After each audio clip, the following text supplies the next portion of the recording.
한국과 중국에서요 공동으로 합작으로 만든 공익 광고가 하나 있습니다. 어버이 주일 설교를 준비하는데 왜 그게 제일 먼저 떠올랐는지 모르겠습니다. 이런 내용입니다.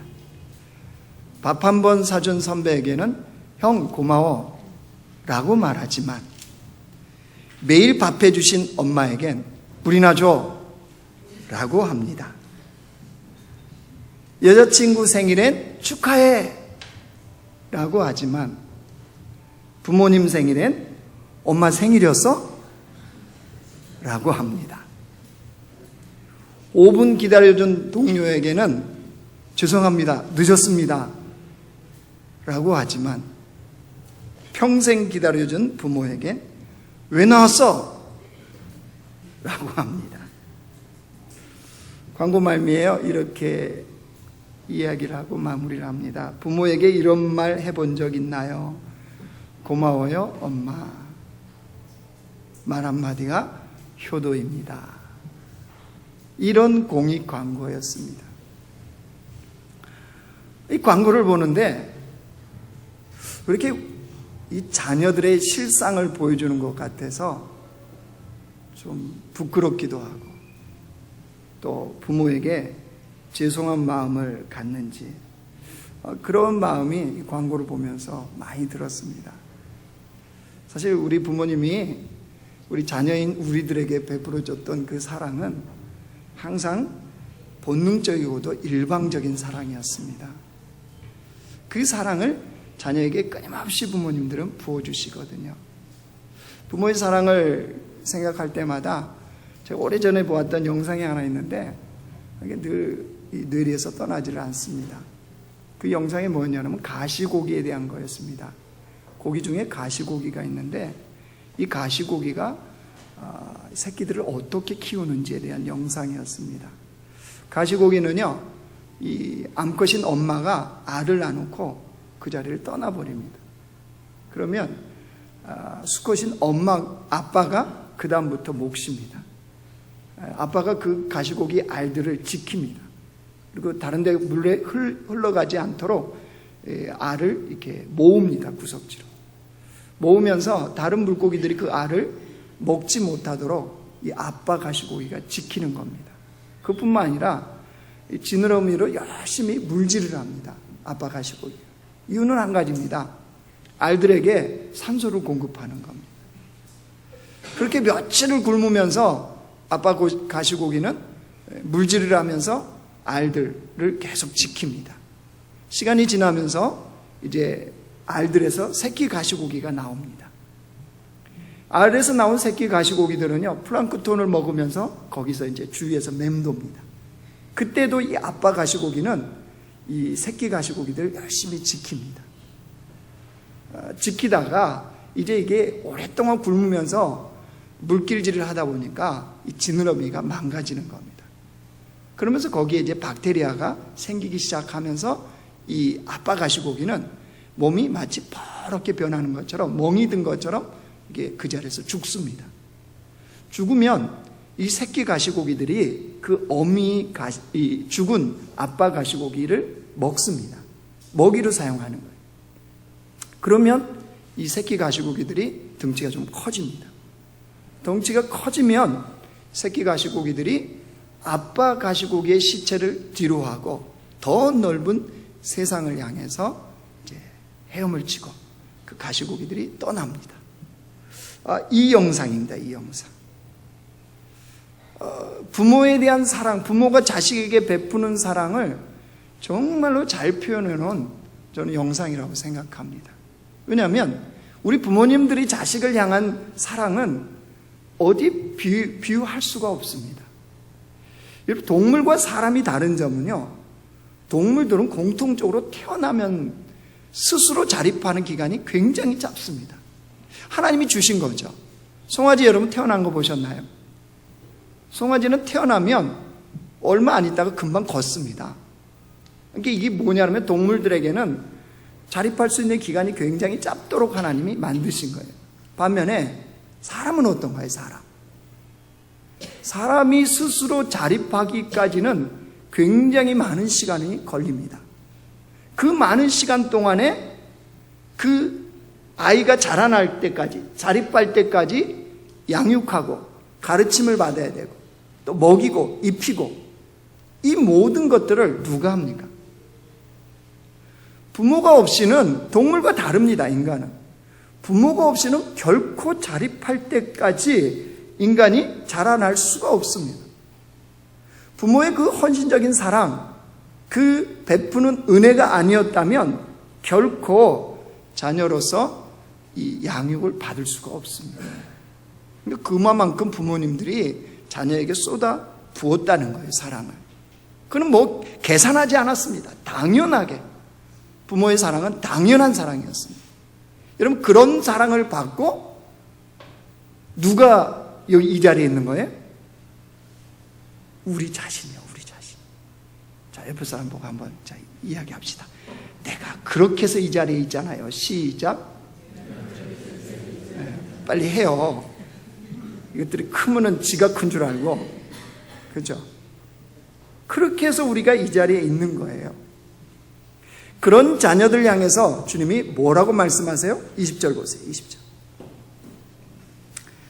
우리 순종하라까지만 같이 읽어요. 시작. 자녀들아, 모든 일에 부모에게 순종하라. 그런 자녀들에게 하나님의 말씀, 명령은 뭐였어요? 부모에게 순종하라. 여러분, 이 순종이라는 단어를 헬라어에 봤더니요, 휘파쿠오라는 단어입니다. 휘파쿠오. 이 단어는 두 단어가 합성된 겁니다.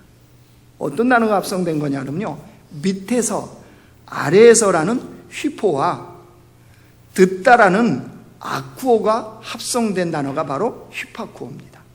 그러니까 이게 무슨 말이냐 그러면요, 순종한다는 것은 낮은 자세로 엎드려서 말하는 사람의 권위에 복종하고자 마음을 기울여서 듣는 것, 이게 순종하답니다. 이게 무슨 말이냐면요, 그 부모님이 말씀하실 때 기꺼이 순종하겠다는 마음을 이미 갖고 듣는 것, 이게 순종이에요. 그러니까 들어보고 내가 순종하리라, 상황이 되면 순종하리, 이게 아니고 이미 마음속에 부모님이 말씀하시는 말을 내가 순종하겠다라는 마음을 갖고 듣는 것이 뭐냐 그러면 순종하는 거라는 거예요.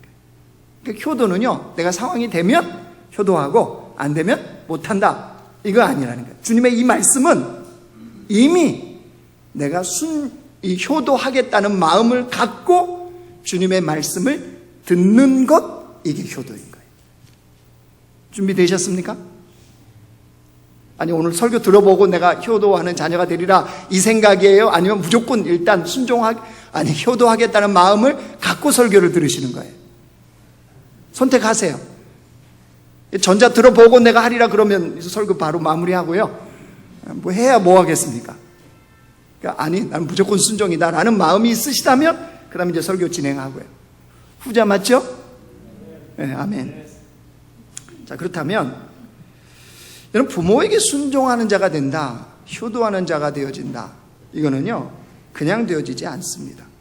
무슨 말이냐, 자녀들의 마음의 바탕에, 기본적인 바탕에 부모를 공경하겠다는 마음이 없으면요 결코 부모에게 순종하는 것은 불가능합니다.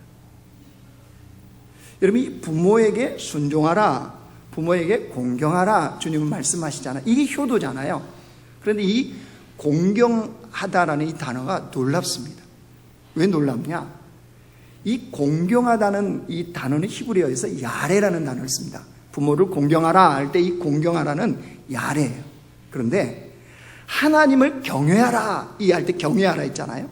하나님을 경외하라 할 때 이 단어도 똑같이 야레입니다. 이게 무슨 말이겠어요? 하나님이 말씀하시는 부모에 대한 공경과 하나님을 경외하는 것은 하나님이 같은 차원에서 다룬다는 거예요.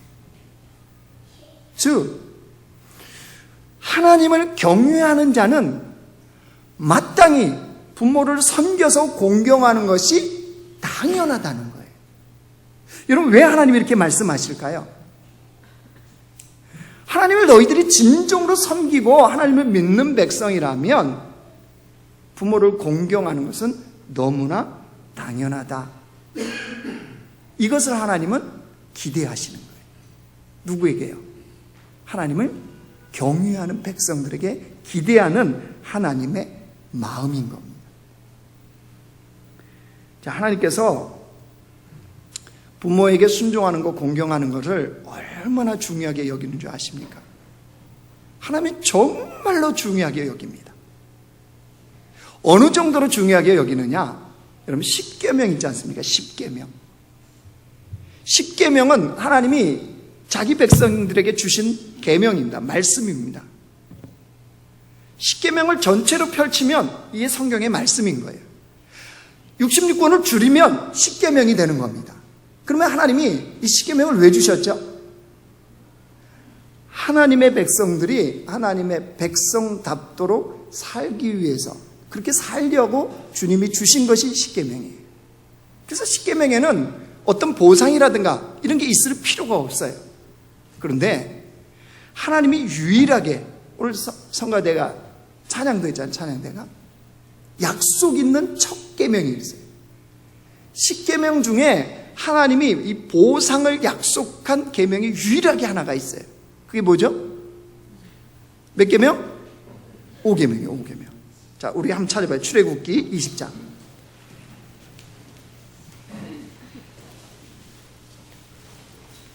출애굽기 20장입니다.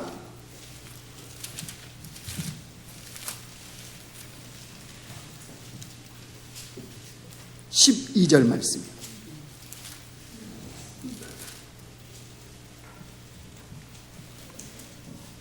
출애굽기 20장 12절 같이 읽습니다. 시작. 내 부모를 공경하라. 그리하면 내 하나님 여호와가 내게 준 땅에서 내 생명이 길리라. 내 부모를 공경하라.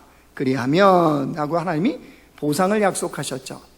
에이, 목사님 구약의 말씀이잖아요. 그러실까 봐서 예배소서로 한번 넘어갑시다. 예배소서 6장 315쪽이요. 신약성경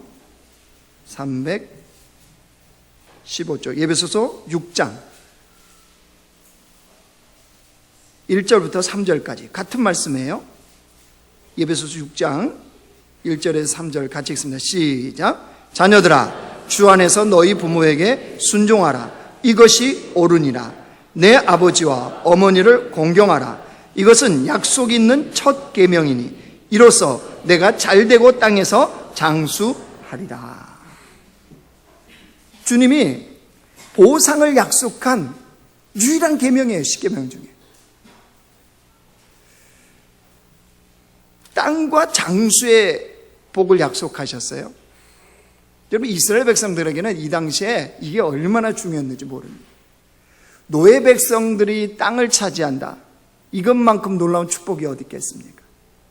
또한 광야 생활 가운데 이 말씀을 받았을 때는 광야 생활이에요.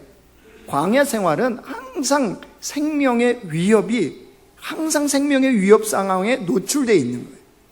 언제 죽을지 모르는 거예요. 맹수가 공격할지 환경 때문에 죽을지 알 수 없는 상황이거든요.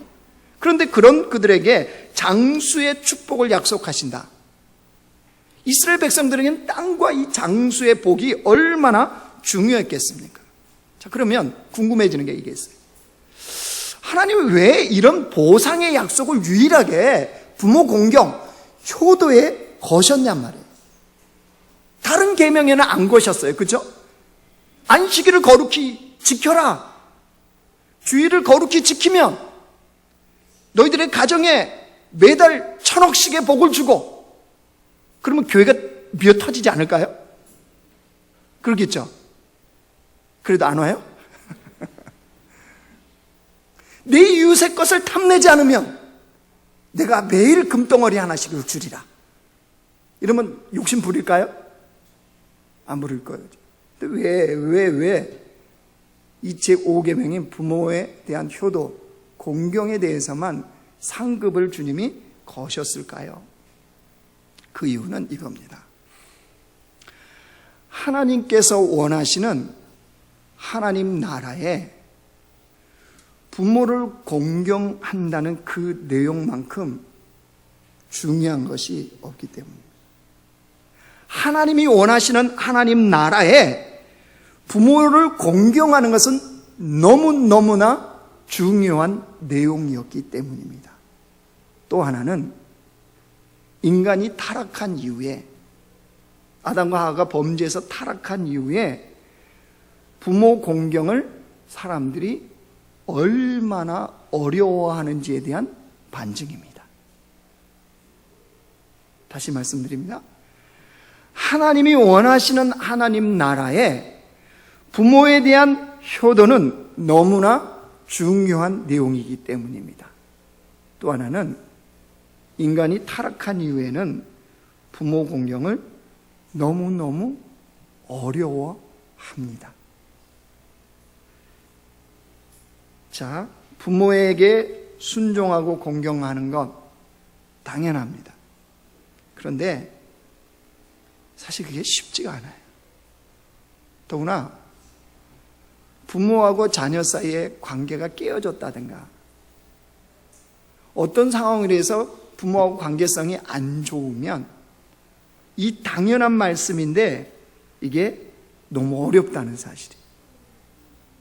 한 여론기관에서요, 우리 청소년들, 10대, 20대 청소년들에게 설문조사를 했습니다. 이런 설문의 내용이었습니다. 아버지가 밉다. 이거 어머니는 안 넣나 몰라요? 아버지가 밉다라는 질문에 청소년들 78%가 그렇다. 이렇게 대답한 거예요. 그러니까 이거는 거의 80%잖아요. 10명 중에 8명은 아버지와 관계가 어떻다는 거예요? 안 좋다는 거죠. 또 하나요. 충격적인 질문입니다. 만약에 있을 수가 없지만 다시 태어난다면 지금의 부모 밑에서 태어나고 싶지 않다 라는 질문에 그렇다 라고 대답한 청소년들이 절반 이상입니다. 50% 이상이에요. 여러분, 이 두 질문이 우리에게 뭘 얘기해 주나요? 요즘 청소년들은 부모와의 관계가 어렵다는 거예요. 관계가 깨어진 애들이 많다는 거예요. 근데 그런 아이들에게 부모를 공경하라, 부모를 순종하라, 이건 하나님의 말씀이다 라고 얘기했을 때 받아들이기가 쉽겠습니까? 어렵겠습니까? 어렵죠. 할렐루야, 자녀들 여러분, 부모와의 관계가 안 좋아요. 그러면 오늘 부모에게 효도하라 이 말씀이 와 닿습니까? 자꾸 부딪힙니까? 예? 대답 안 해주시고 끝까지 버팅기실래요? 대답하시. 부모와 관계가 깨어진 사람에게는 이 말씀이 얼마나 어렵게 다가오겠습니까? 당위성은 안단 말이에요. 하나님의 명령이라는 거 정당성도 다 안단 말이에요. 그런데 실제 관계가 어려우면 이 말씀이 너무 어려운 거예요. 그러면 어떻게 극복할 수 있을까요? 어떻게 하면 하나님의 말씀에 순종하는 게 가능하냐 말이에요. 주님은 불가능한 것을 우리에게 말씀하십니까? 안 하십니까? 불가능한 건 주님 말씀하지 않습니다. 우리가 실천할 수 없는 말씀을 하나님이 하신 적이 없어요. 그러면 설령 관계가 깨어진 부모와 자녀 간의 관계를 할지라도 어떻게 하면 이것을 뛰어넘어서 부모를 공경하고 순종하는 이 삶이 가능하냐 말이에요.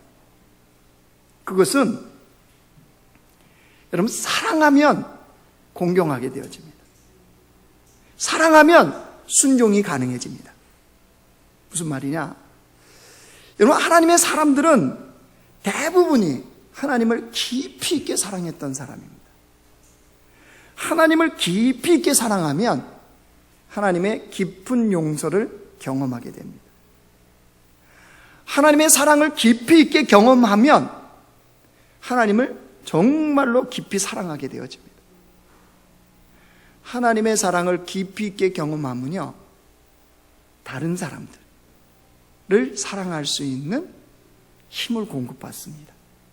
즉, 하나님의 사랑과 하나님의 은혜의 깊이 속에 우리 들어가면은 부모의 관계가 깨어졌던, 그 부모로부터 상처를 받았던, 그 부모와 참 어려운 관계에 있어도 그 부모를 공경하고 순종하는 것이 가능해진다는 거예요. 그러니까 진짜로 우리가 효도하는 자녀가 되어주고 싶다면 어디 아래에 머물러야 돼요? 하나님의 사랑과 은혜 아래 머무르면 어떤 부모를 할지라도 우리가 이 말씀에 실천하고 공경하고 순종하는 효도가 가능해지는 거예요. 그러니까 정말로 효도하고 싶은 자녀들은 하나님의 사랑과 은혜 아래 머물러야 돼요. 그리고 그 사랑을 덧입어서 부모에게 효도하는 것이 가능해져요. 그래서 신앙의 깊이와 부모에게 효도하는 깊이는 비례한다고 하는 거예요.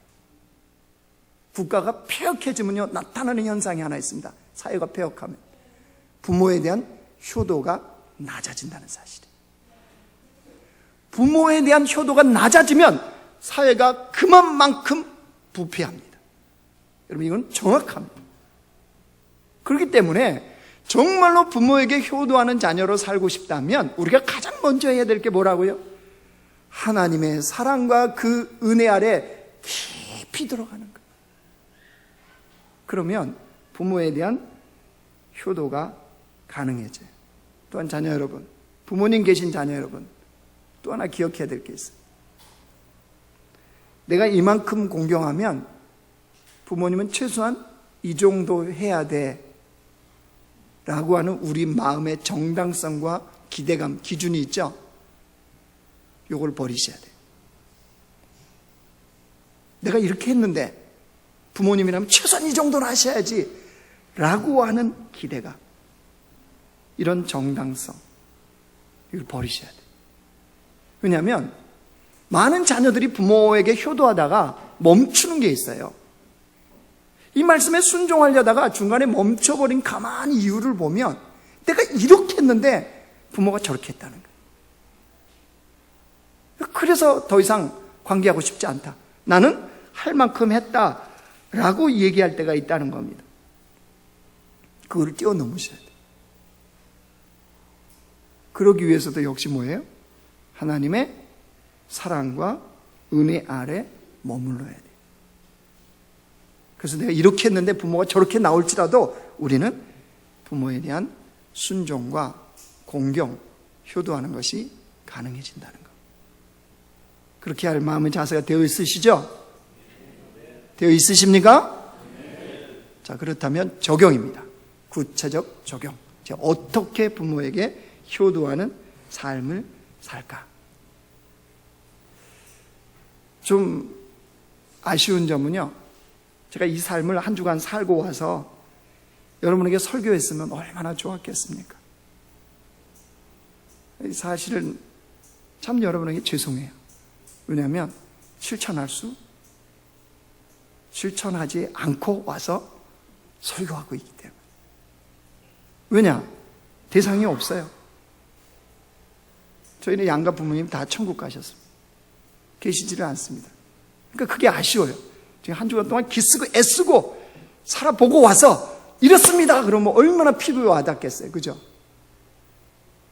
그러지 못한 것에 대해서 삼가 죄송을 표현하면서 그래도 부모가 살아계신 분들 실천하시죠. 첫 번째, 어떤 것이 효도냐?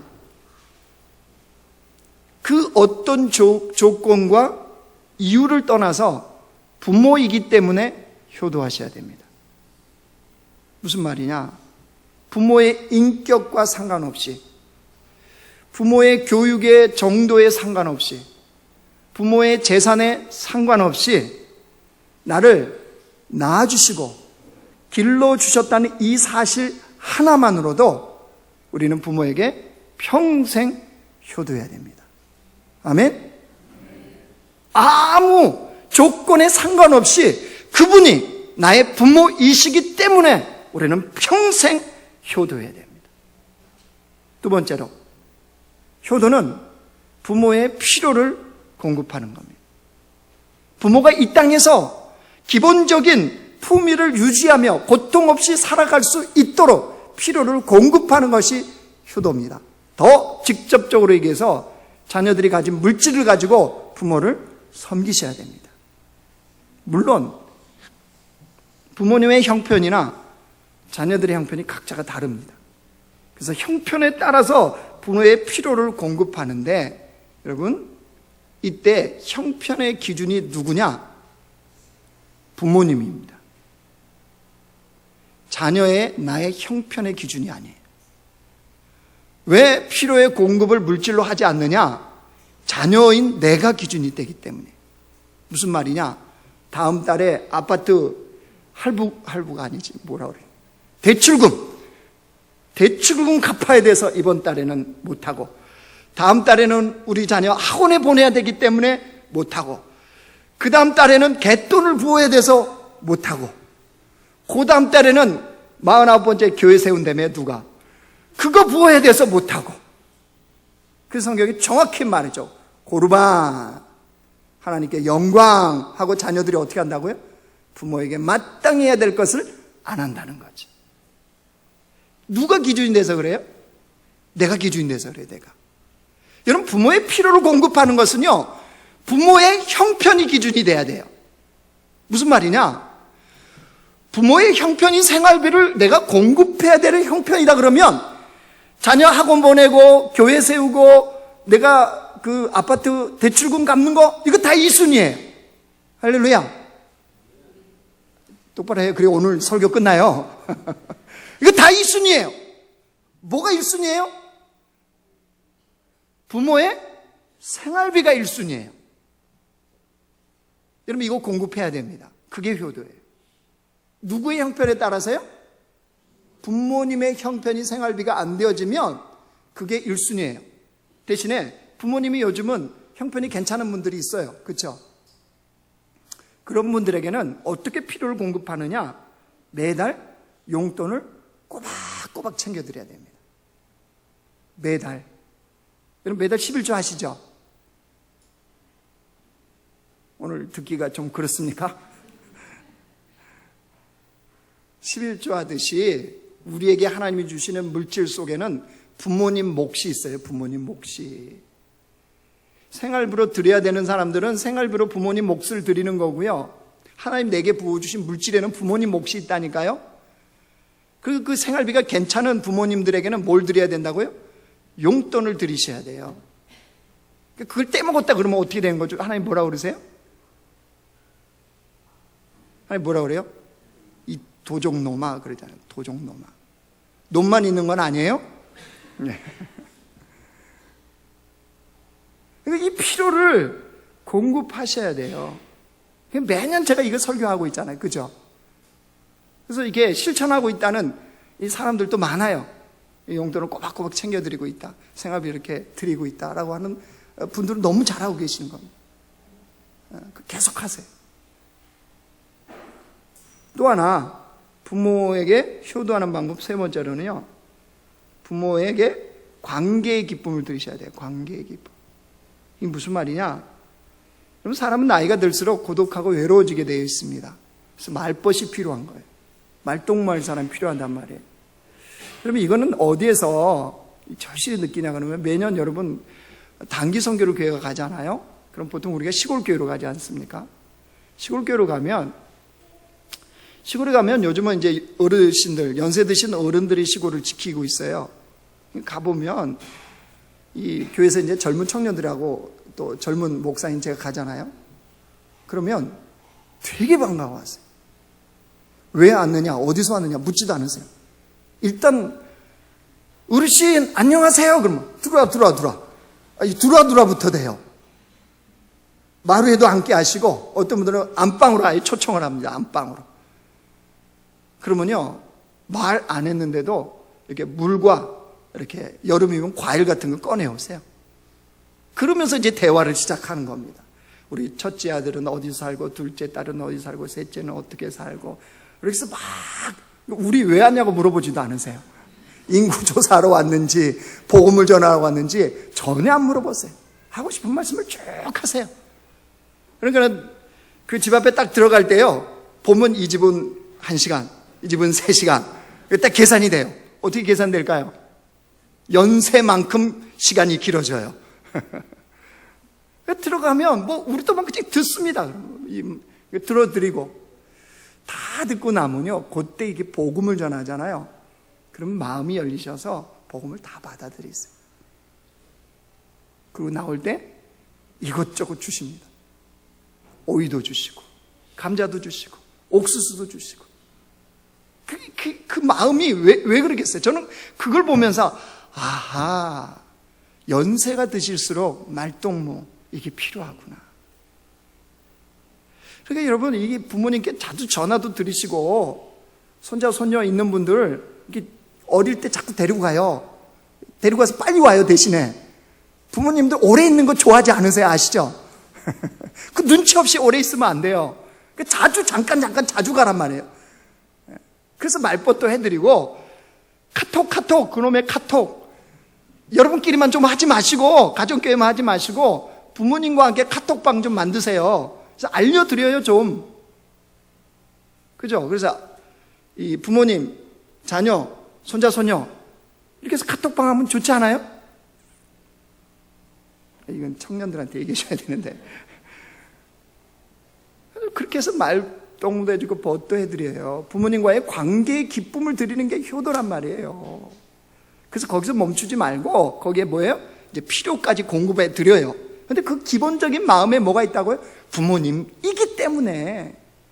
우리 부모님이 어떻게 생겼던, 나를 어떻게 키웠던, 어떤 사람이든 그걸 다 떠나서 부모님이기 때문에, 나를 낳아주시고 길러주신 부모님이기 때문에 하나님을 경외하듯이 그 부모를 공경하고 효도하는 것, 이것이 하나님의 백성들이 해야 될 거예요.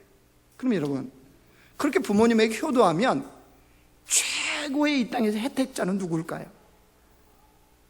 효도받은 부모일까요? 아니면 이걸 본 자녀들, 나의 자녀들, 손자, 손녀일까요? 아니요. 최고의 혜택자는 효도하는 바로 자신이 됩니다. 왜 그럴까요? 여러분, 하나님의 말씀에 순종하면 우리 영혼이 자유함을 누립니다. 우리의 영혼이 자유함을 누리면 우리의 영혼은 날마다 아름답게 변해갑니다. 내가 제일 먼저 혜택자예요. 더구나 여러분, 오늘 다시 넘어와 보세요. 골로새 20절 보세요. 3장 20절 우리 다시 한번 읽어요. 시작. 자녀들아, 모든 일에 부모에게 순종하라. 이는 주 안에서 기쁘게 하는 것이니라. 그렇게 순종하며 효도하면 이는 주 안에서 기쁘게 하는 것이니라. 이건 무슨 말이냐면요, 하나님이 그런 이 말씀에 순종하는 자녀를 보고 한없이 기뻐하신다는 거예요. 그러니까 20절을 직역하면 이거예요. 자녀들아, 부모에게 효도하라. 그러면 하나님이 한량없이 기뻐하신다, 이 말씀이에요. 여러분, 하나님이 한량없이 기뻐하시면 하나님 가만히 있어요, 안 가만히 있어요? 여러분, 육신의 부모도 기분이 좋으면 지갑이 열립니까, 안 열립니까? 마구마구 열리잖아요. 그러면 하나님께서는 하늘 문을 여시고 하늘의 복을 이 말씀에 순종하는 자에게 부으실까요, 안 부으실까요? 부으시죠. 그러니까 한 번도 이걸 경험 못 하신 분들은요, 하나님이 원하시는 수준의 효도를 안 하신 거예요. 왜요? 방송실 기분 나빠요? 그만 설교하라고? 알았어요. 그럼 마무리할게요. 하나님은 하늘의 문을 여시고요, 하늘의 복을 부어주세요. 사랑하는 성도 여러분, 하나님께서는 하나님의 자녀인 우리에게 이렇게 말씀하십니다. 부모에게 순종하라. 부모에게 효도하라는 거예요. 여러분, 이 명령에 순종해서 부모에게 효도함으로 말미암아 하나님을 한없이 기쁘게 드리는 성도들이 됩시다. 우리 공동체는 하나님 말씀에 철저히 순종해서 효도함으로 말미암아 세상에 우리가 하나님의 자녀인 것을 명백하게 드러내는 공동체가 됩시다. 그래서 주의 말씀에 순종하는 백성들, 하나님 말씀에 순종해서 효도하는 공동체를 만드는 그런 복된 성도들이 되시길 주님의 이름으로 축원합니다.